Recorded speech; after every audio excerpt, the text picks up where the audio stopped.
Welcome to Orgasmica, a place where pleasure becomes medicine, where we speak without fear about sexuality, spirituality, and healing. I'm Virginia Novello, actress, producer, writer, tantric coach, and the creator of this space. This is a reminder that living an orgasmic life is not just about sex. Are you ready to live an orgasmic life? Because by pressing play, you already begun the journey.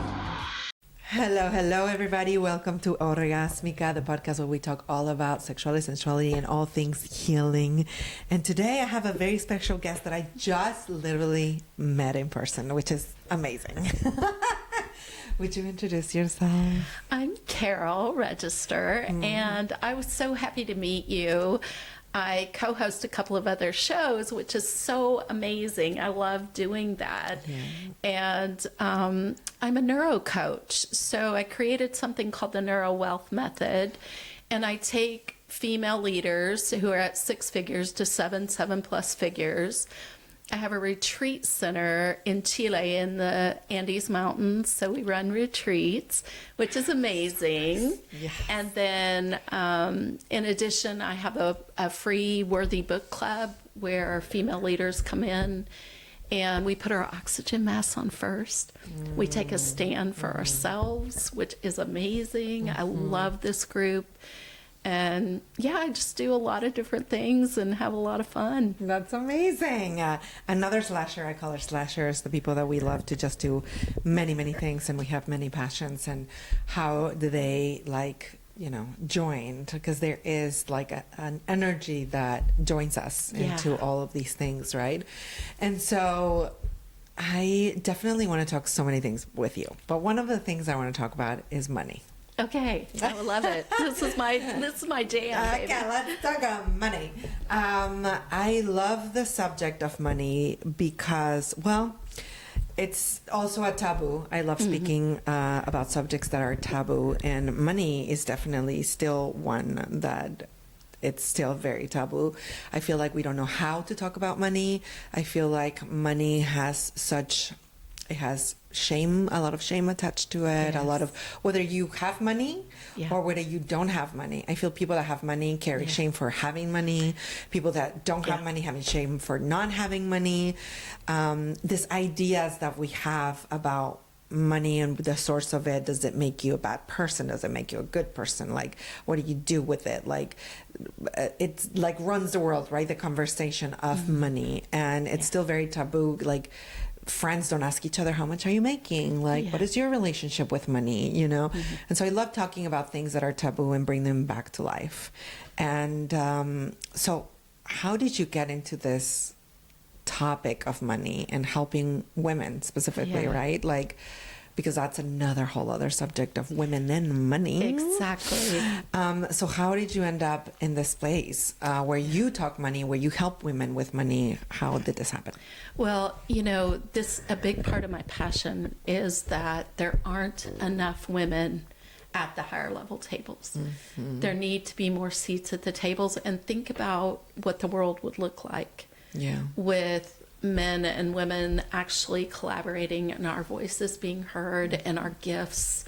And throughout history, women have been suppressed financially, and this is our season, this is our time. Because of the advent of the internet and all of these things, we have knowledge that was often kept in secret circles.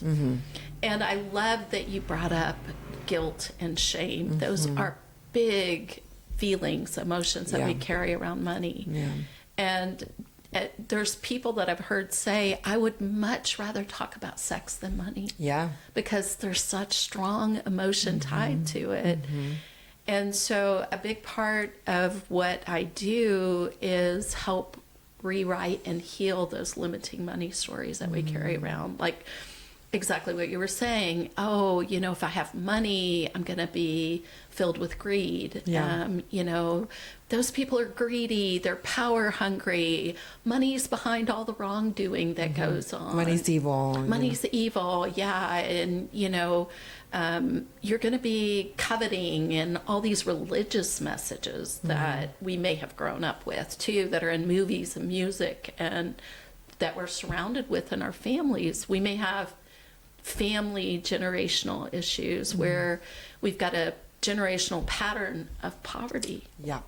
And we don't know how to break out of that. Yeah. That's the hardest thing I feel for me. It's like the generational patterning of money for me has been one of the toughest thing to break away from and create a new pattern, right? Because even when I disagreed at a certain level to certain monies, and I want to tell you a little bit of like my story so you can maybe coach me through it. Okay, yes, absolutely. So that can help other people. But it's just very, very interesting of like that we don't think it comes from like, okay, yeah, my parents did this. And then you go, I'm not going to do that because like it didn't work for them. And that's what happened to me. I was like, I'm not going to do that. Like that obviously didn't work. And then I ended up repeating the same pattern. Exactly. With consciously saying, I don't want to do it. This. Yeah. And then I did it anyway. Exactly. It's like so wild to me that is so ingrained in us that is what happens, right? Yeah. Well, it's super interesting. Like the NeuroWealth Method that I created is neuroscience and universal wealth laws. Those universal wealth laws are just like the laws of physics. If you start to practice them and follow them, you'll begin to think like the wealthy think and believe and operate, and they elevate. Just again, they're principles. They exist in nature, and we can actually access those and can you follow say a couple those. of those? I will definitely give you a couple, but I want to speak to the neuroscience really. And what I love to do is treat us as integrated whole beings. We're not broken into separate parts. So it's not just about, what we're thinking, what we're feeling, what we're believing. It's actually about our whole system. We're spiritual beings and physical bodies. And it's really about body, mind, and spirit. It's about the frequency and the energy we're operating in. But science totally backs that. And that's the beautiful thing. So having the scientific process to follow gives you measurable, tangible results. You're like, oh, I'm breaking through this. Oh, I'm healing from this. Oh, I can see this. Oh, I'm now experiencing this. And that's the beautiful part of it, that we have these tools available to us and that we can use them. Yeah.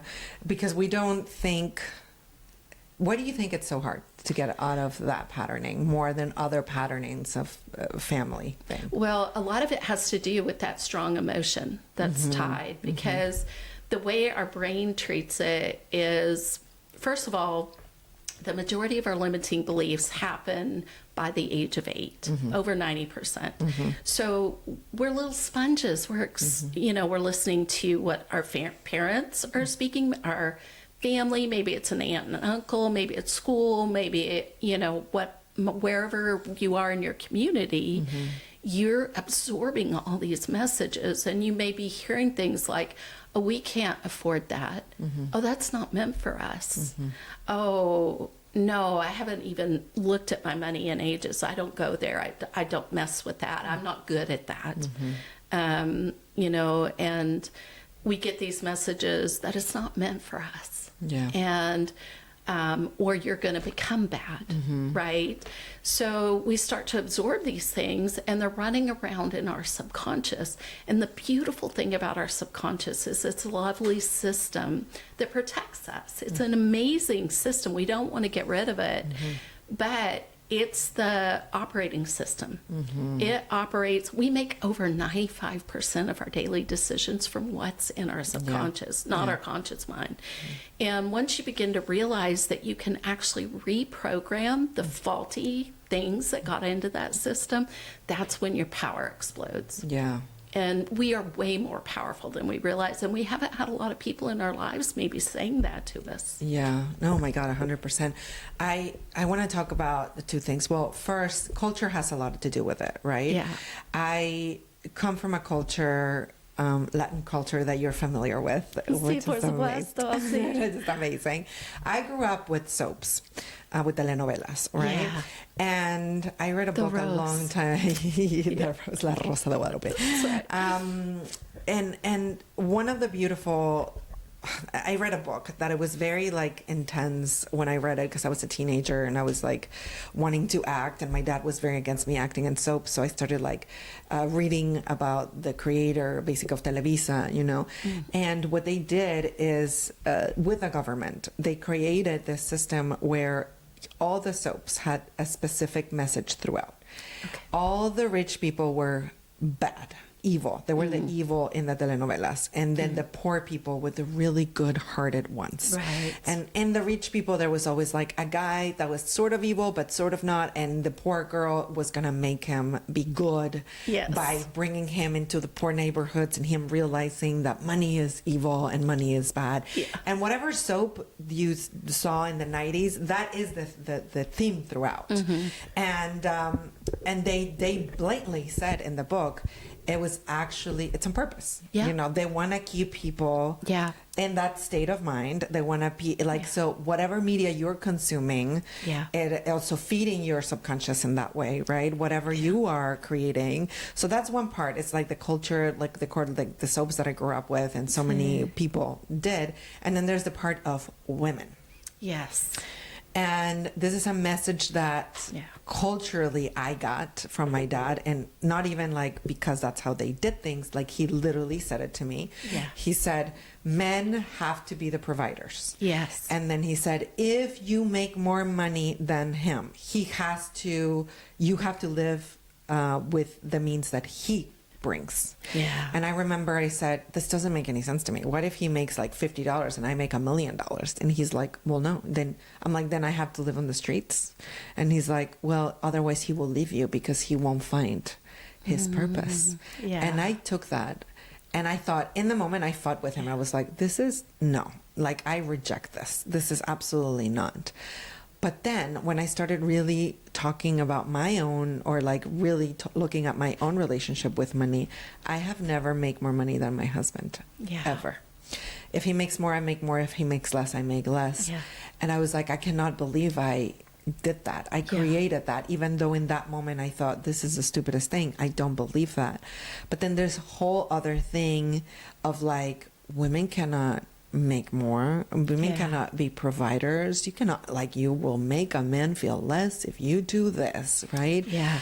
And so we are coming from so many different things that are attached to us. It's so true. Yeah. And you know, some part of you believed that.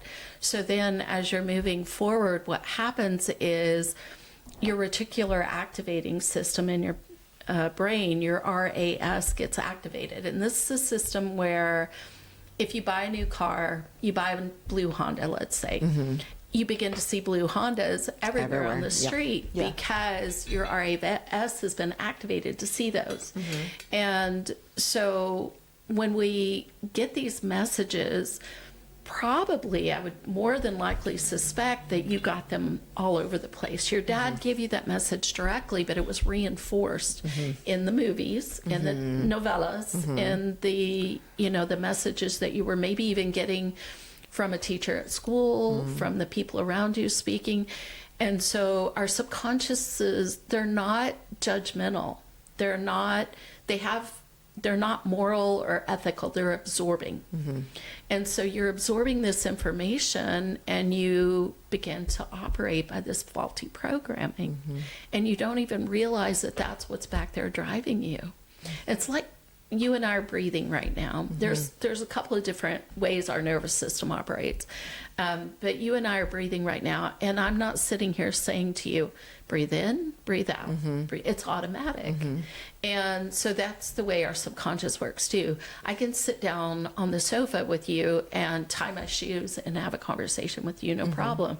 I'm not thinking, put this lace over this lace. It's automatic. So that's what happens when we absorb things. And then you may be out there trying to make decisions to move past what your father has told you, but your system will be bringing it back in. No, that's not safe. That's not okay for you. Because the way our subconscious system operates is it sees safety as whatever has been patterned in, whatever is familiar, even if it's faulty. Yeah. And that's where we get into trouble, because we're like, okay, so one of the mentors that I had, her dad, when she was young, she didn't even realize this, but she had wanted to be at 7 figures and then multi-7 figures, and now she's at 8 figures. But at the time, she could not get past $199,000, no matter how hard she tried. Wow. And she kept trying and failing, trying and failing. And she was like, what is going on? And then she remembered when she was about 12 years old, her dad had left the family. And before he had left and abandoned them, which was very emotional for her, they would go on Sunday drives together, and it was time spent together, and it was really special. But they would drive around at that time in California, which is hilarious. Mansions were like $200,000. This is many years ago, right? Yeah. And he would say things like, nobody should make more than $200,000. Nobody needs that much money. They're doing this off the backs of hardworking people. They're greedy, and they're using their power in all the wrong ways. Well, she was absorbing that without even realizing it. So here she came forward as an entrepreneur and a very intelligent, successful coach, and couldn't break through because her brain was protecting her body, her subconscious, to stay at below that $200,000 level, because that was a bad level to go beyond that. Yeah. And so through the process of reprogramming that, she healed from it. And like I said, now she's at 8 figures. So we all have different relationships with it. So once we obviously either like when we make more, we make less, there's always the conversation. And then there's always like, when you leave the nest of your parents, then you start realizing, oh, wow, like, okay, like realize that like, this is adulting is like, this is how much living costs. Like, this is how much existing in the world cost. And all of these we start realizing all these things. And then we start creating this relationship with money from a different perspective that is not just our parents giving us the thing, right? Yeah. And how do we start first to realize what is the relationship that we have with the money that we have? And then once we figure it out, how do we change it? Yeah, that's such a beautiful question, because, that's the question I spent many years asking myself. So, my husband and I had sold our business, and we were going to retire and live overseas. And he was in bad health, and in the midst of it, I didn't see it clearly, but he broke down. We ended up buying a beautiful place overseas, and he went up north to write a book, and I was really trying to save his life. And so I went through with the purchase of our property, which is a beautiful boutique hotel we own down in the Andes Mountains, and he passed away. So I found myself alone in a foreign country. I didn't speak Spanish at that time. I had a French background, thankfully, which helped me. And don't believe that you can't learn a language at any age. You absolutely can. So I had a completely new industry. I'd been a high-level gymnastics judge for years. Oh my God, I didn't know that about you. That's amazing. Holy moly. So, it was a whole new industry. It was a whole new culture, whole new language. I was grieving. And were you there by yourself? And I was there by myself. Wow. And I had to become an instant financial expert, because we were operating in 6 different countries at the time. Wow.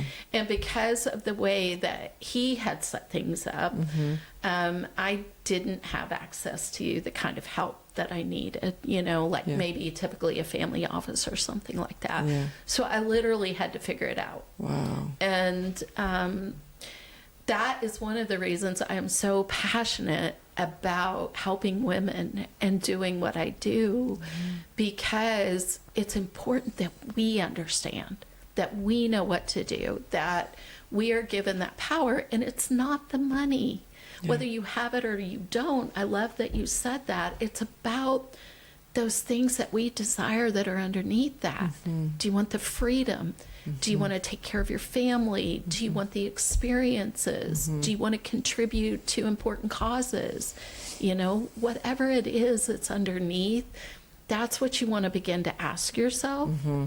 And you also really, you want to start to ask yourself, what is blocking you? What's gaining awareness? So what we focus on grows, and what we resist persists.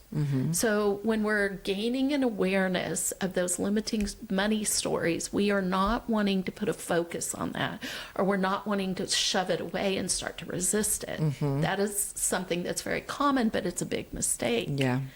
And it will actually do the opposite of what you want it to do. When you push it away, it's just going to come back stronger. Exactly. Right. Exactly. So the purpose of gaining an awareness is so that you're uncovering what's hidden operating in there, what's driving those decisions, and then you're bringing it forward to, you know, your decision-making mind, where we can actively neutralize and erase it. And that's very powerful.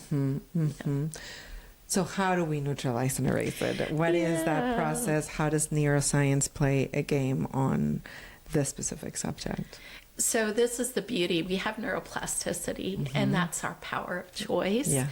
And so what I do inside my program is I teach a very specific 4-step process, because one of the things I discovered with people was I was hearing things like, oh, my best friend's therapist told her to do this, and I'm trying this, and oh, I saw this reel and I'm trying this, or they were working more in the woo, and which is beautiful. We're spiritual beings, but it was very nebulous, and like there wasn't a clear process. Right. And when you don't have a clear process, then you can be struggling at something for a very long time and not making progress in the way that you're really meant to. Yeah. So having a clear process is what accelerates results and elevates you, and you begin to actually have measurable, tangible results that you can see and experience, and you're like, oh my gosh, breakthroughs, right? Yeah. So this is a part of what I do, and now I would give you the whole 4-step process here, but we'd be talking for several hours because I have a year-long program. But I will tell you, it's awareness, and then one of the things that we do is we deal with it on a logical side, and we deal with it on an emotional side. So you're getting all of that, and then also on an energetic and frequency side. And that, it's about being a whole being. We're integrated beings. Yeah. And there's a quote that I love from a former president, JFK. He said, a rising tide raises all boats. So what I find happens, and I love this part of the work that I do, is that when people work in any one area of their lives, such as their finances, all the other areas begin to elevate. Health, relationships. And then you have this beautiful set of tools that you can continue to grow and go for the things that maybe right now you don't even realize you're meant for. Like this beautiful vision where your system may be saying, this is not possible for you. And you begin to see, oh, this is possible for me. Or I'm going for the impossible. Like the Wright brothers. How in the world did they dream up that you can make a bicycle fly? Right. It was something that had never been done before. Yeah. And yet, I love that quote about the tide rising. I feel the same way about sexuality. I'm like, I feel like, when you get into your sexual energy and your sexuality, is like your whole life kind of just like wakens up in a different type of way. And I love... It's powerful. It is. Yeah. It is powerful. And I love connecting, and things that I've been exploring is connecting sexuality or pleasure with money.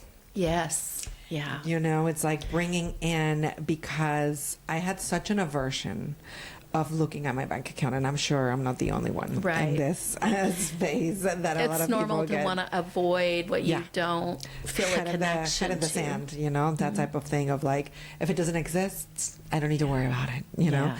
Except then all of a sudden you're like, oh my God, panic, because I thought I had more. I was surprised I had left. Where'd it go? Where'd it go? What happened? Like, you know, having a budget definitely has helped me to like be like, oh, this is where it's going. You know, it's I resisted so much budgeting for so long just because I felt restricted. Yeah. But then it gave me a sense of security in an interesting way. And so part of this aversion, you know, it's because I was seeing money in a very specific way. And it was a very scary way. And not scary as I don't think money is bad, or I don't think wanting money is bad. I don't think any of that. It's more like the relationship that I had with money while I was like struggling with it, and the years that I struggled with it. Yeah. And even though that was not, I mean, it was my childhood, but then my parents ended up doing very well for themselves. But it was like this wave. My parents went like up and down, and like we'd really have a lot of money, and then we didn't have money, and then we had money, and then we didn't have money. And so I think my relationship with money is not a regulated relationship with money. Is just very like, oh, it doesn't exist. And so I was trying to do, I did like as a practice to be able to look at my bank account in a different way. I was masturbating while looking at it. Okay. Yes. Yeah. And it was like such a change, because I was like, I need to wire my brain that this is also a pleasurable Associated with pleasure. Yes. Yeah. I want to associate money with pleasure, and not because a lot of the money experience that I had was associating money with fear. Right. And I'm like, how can I change the fear to pleasure? Right. And how I can make, you know, even just like spending whatever, like, you know, a coffee or whatever it is, like, it's a contraction that happens in my body that I notice. And I'm like, oh, I just want to feel pleasure when I spend it. Yeah. You know? I think that is such a beautiful and powerful example of how emotion is tied to money, and it has such a strong impact, and to sex, right? So putting those two together, where you're having a powerful positive emotion with your experience of money, is unbelievable. I mean, it's a very powerful thing on so many different levels. So what changes did you begin to experience? I stopped avoiding it so much. You know, I was like, oh, okay, hello. And then I think the next step that I took was, that I did recently, is that I saw money as an entity now. And so I started talking to it if I was talking to a person. Yeah. And I did a letter to money, and I changed the word money to something else. Like if I were, and I apologized, but like, you know, because how would I treat a person? Right. Like, would I treat somebody that I love, right, as like, I don't want to see you. I don't want to know what you have to say. I don't want to know if you exist. I'm just going to spend you and not even pay attention to you. And that's how I was doing it. That's beautiful. And one of the things I recommend people do is treat it like it's your crush.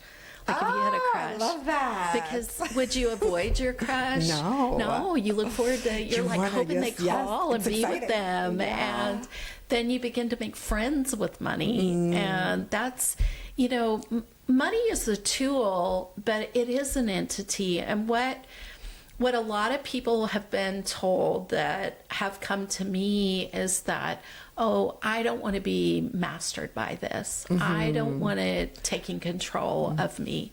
But here's what I found. When you're in lack and scarcity, that's when it's mastering you. Yeah. That's when you're like, everything you can do to serve money, but money is meant to be your obedient servant. Okay. Yes. I like that. Obedient. I love that. Yes, you're right. It's like when you're in lack, you feel more controlled by money, because everything that I did was colored by not having money. Right. Like it was in my head all the time. It was in my, anything that I needed to spend, it was like, oh, I can't. So I was being ruled by it in lack. Exactly. Yeah.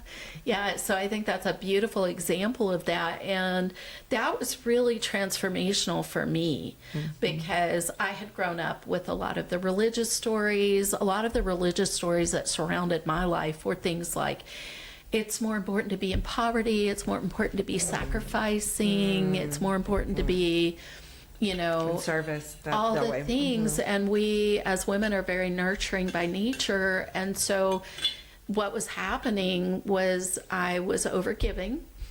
I was avoiding.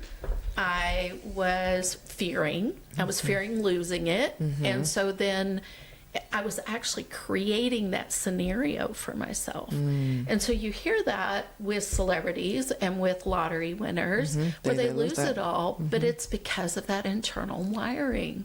And we're not gifted with an internal approval of ourselves unless we just, there are people who've had that. But everybody, no matter where you're at, has this inner critic that comes along and says, blah, blah, blah, blah, blah. Yeah. It's that subconscious speaking, what's wired in.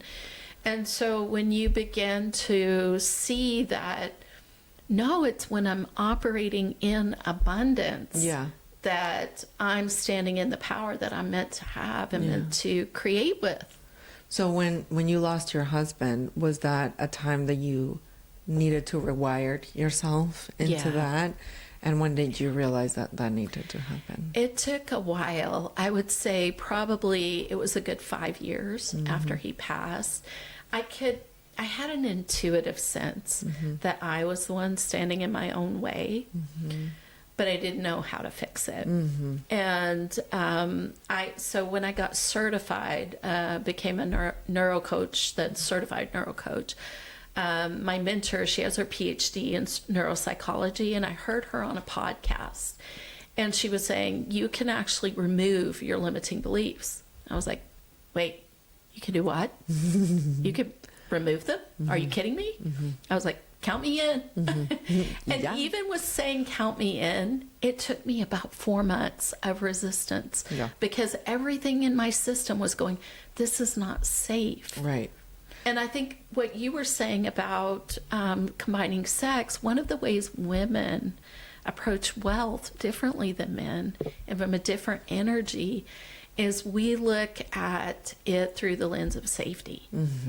We want that safety, and it affects all our decision making around it, which can be both a beautiful thing and a thing that holds us back. Right, which is why sometimes we choose the familiar, right? Because that feels safe, even though it isn't. But like if you grow up in poverty and if you grow up in lack, when you get money, it feels unsafe and it feels dangerous and it feels unknown. And so you're like, I'm just gonna stay right here. I mean, you don't say it like that because we all want to live from abundance, but we keep making decisions that keeps us in that space. If it's a person that wants to, be like, okay, like what is the first step that I can do besides, creating my story? I don't want to be in my own way anymore. And I do notice, if this person notices that they want to rewire, but they are still choosing the thing. What is one of the things that they can start doing today? Well, one of the things they can start doing, first you have to have an awareness of what's running around in there because your subconscious is driving your decisions. So if you don't have that awareness, it's going to keep happening. Yeah. 100%. So it's super important to be able to gain that awareness. I mean, you can do that through exercises like do pretend money is your crush and how are you treating it? And as things start to come up, oh, I am totally avoiding it. Oh, yeah, I do believe. I remember hearing my aunt say, oh, no, that's too risky for you. You can't do that. Start to gain that, write that down. And you can do it in a voice memo, you can do it on digitally, but when you write with pen and paper, it actually fires in multiple centers of the brain. That's right. And it's more powerful. So if you're not in the practice of journaling, this is a great way to start. Start writing those down, those limiting beliefs. Then I want you to start thinking about turning those around. And that's a logic step. And what I pair that with is principles of wealth. And I'm going to give you a couple of those principles too. But these are simple starting steps where you will start to see what is behind the decisions that are keeping you stuck and blocked with your money. And when you flip the sentence, you will also begin to see what's possible for you. And when you do that, you're using the exact language that you're hearing. And actually, even more than neuroscience research, language research, when you're learning a new language, you just want to keep practicing it. You want to keep speaking it. And so this is the starting step of the process. One of the principles of wealth that I want to give you is you can literally start to change your wealth story in 15 minutes a day. And it's something you're already doing by gaining a budget. I don't like the word budget. I'm sorry. It's a dirty word to me. Budget me. Exactly. That's what my money says. Come on, baby. Budget me. Budget me. Yes. You've wired in that pleasure around that word. But one of the things that you can do is just start in a very simple way, literally on a napkin. If you've been avoiding your numbers, measure. Because Pearson's law says what you measure grows. What you measure and report grows exponentially. Ooh, what you measure grows, what you measure in reports grows exponentially. That's right. Okay, well, I didn't know that. Well, there you go. That's right. I'll be budgeting more often. That's it. So if you literally do nothing else but follow that principle, you will start to see growth and changes. So it will do a lot of other things as well. Yeah, no, I absolutely love that. So these principles, what do you call them? Principles of wealth. Principles of wealth. Where do they come from? Is this like ancient, knowledge? Is that something like you were saying at the beginning of this? A lot of this information for a long time, it was kept secret just so that the aristocracy kept it in their own and they didn't share it with other people. Where are these laws come from? So these principles are ones that they're out there. Some of them have existed for millennia. They're universal wealth laws. So one of the things that happened with me in my story, having to become really an instant financial expert, was I had to start making decisions about when, where, and how do I invest? What do I do? So it's like, if I have it, I don't even know what to do with it, right? A lot of people say that. And these are the principles that really helped me along the way. They've really changed my story, changed my path, and they've done it now for my clients. And a lot of it had to do with my own belief system. So our thoughts and emotions form our beliefs. And then from that, we make our decisions, we take actions, and we get our results. So when you're not getting the results you want, what actions are you taking? What, decisions are you making? What beliefs do you have? And so when I started to look at that story in my own life and think about it, I was like, oh, it was that awareness.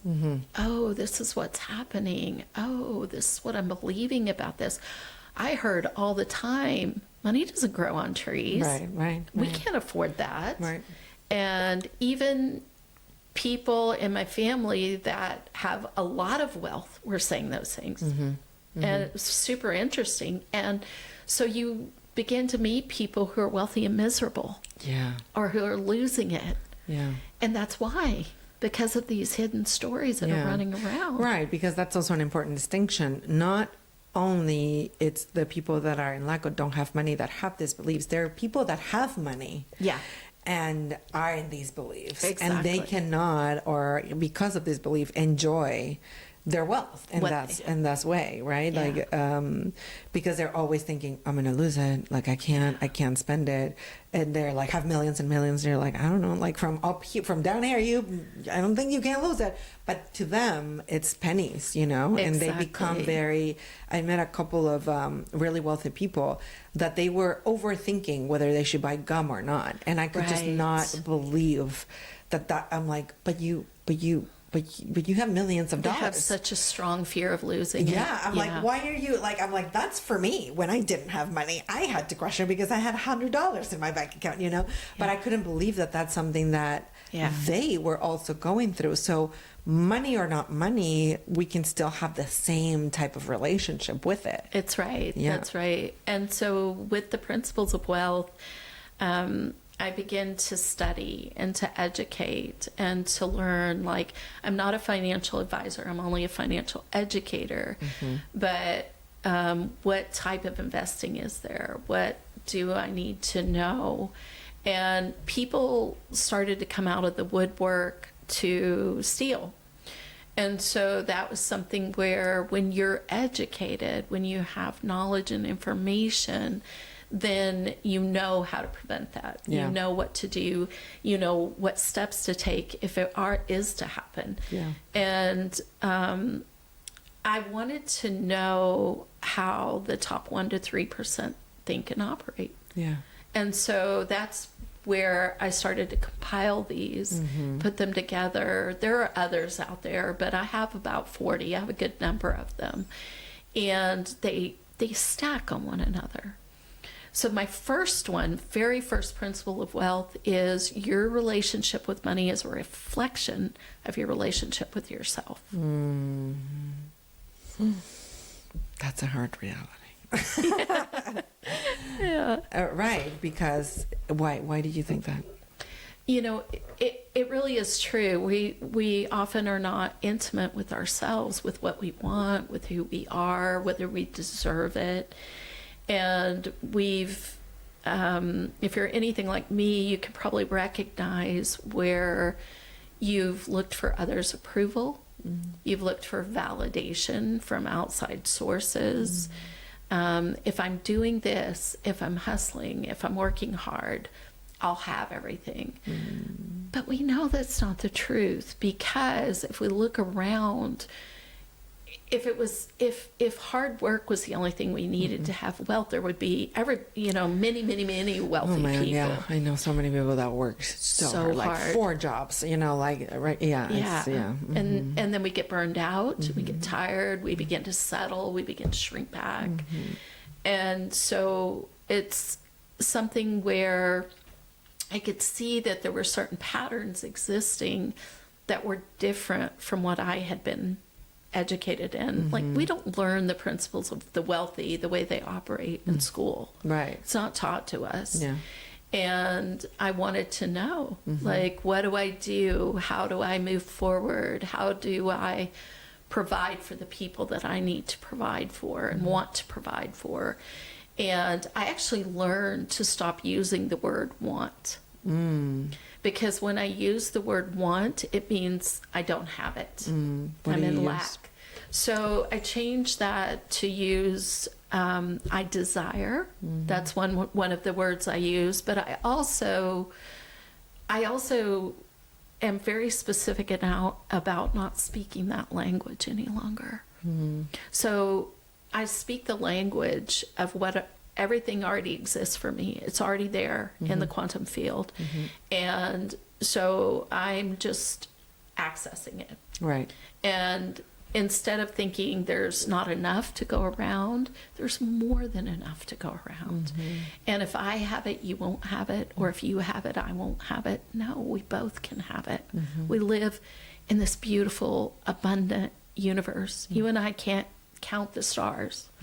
You know, we breathe oxygen freely every day. I can't even count the leaves on one branch on a tree.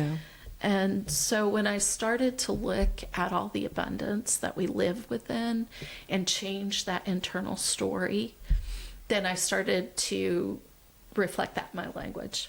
I already have. And if it's not showing up in my circumstances, then I get to look a little bit deeper at why that's happening. What's the story that's keeping me from having what's already there? I love that. What do you think about, because I'm just thinking like in a systematic way, right? There's some people that this system makes it harder for them Very much so. to rise up in that sense. And, you know, my community is one, you know, and so I have to speak about that. Not we all don't have that equal like opportunity to just, you know, do this. There's a system that wants to prevent or oppress a certain type of people. How those people is it harder? Like, can this work for them as well? Absolutely. How do we get out of the system even when we're more oppressed than others? I would say the first thing to do is to access your power, and the biggest way to start accessing that power is to know that you're worth it, that you matter.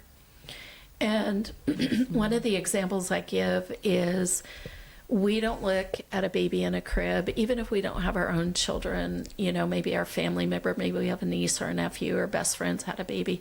We don't ever look at a baby in a crib and go, oh, sorry, kid, you're not worth it. You're not doing anything yet. So we grow up and we begin to attach doing to our value. And we think we have to do things in order to be valuable. But the truth is, if you're out there and you're in the system and you can't figure out a way out, you need to know that you arrived on this planet valuable. You are intrinsically valuable. And once you start to change that story and stop seeking the value and approval of all the people who may have not spoken life into you, then that's when you begin to rise up, because you believe in yourself and you believe that you matter. And I lost somebody very dear to me who is, you know, they took their life this February. My baby brother. I'm so sorry. Thank you. And so I really want to speak to all of you out there. When you start to internally tell yourself daily that you matter, that you're important, you may not see results right away, but what will happen is you will begin to write your vision down. Write it down daily, because you will activate that RAS system, and opportunities that were hidden in plain sight will open themselves to you. You will see doors open that you didn't even realize existed, that will be right in front of you. And you may be surrounded by family, colleagues, neighbors, all of this community that's speaking this language of lack. It's never going to happen for me. There's no way I can afford that. I would love that. That's such a dream. But it's, you know, it's not going to happen.